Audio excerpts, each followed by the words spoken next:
అందరికీ నమస్కారం. Welcome to V9 వార్తలు.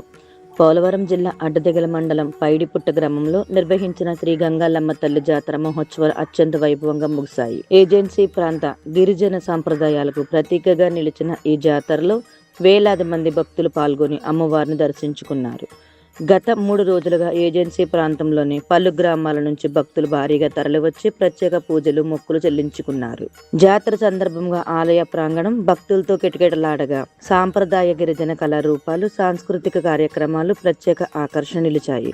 అడ్డదెగల మండలం పైడిపుట్ట గ్రామ శివారును వెలిసిన గంగాలమ్మ తల్లి ఆలయం వద్ద జరిగిన ముగింపు వేడుకల్లో భక్తులు విశేషంగా పాల్గొన్నారు. అమ్మవారి ఆశీస్సులు పొందేందుకు దూర ప్రాంతాల నుంచి కూడా తరలి వచ్చారు ప్రజలు.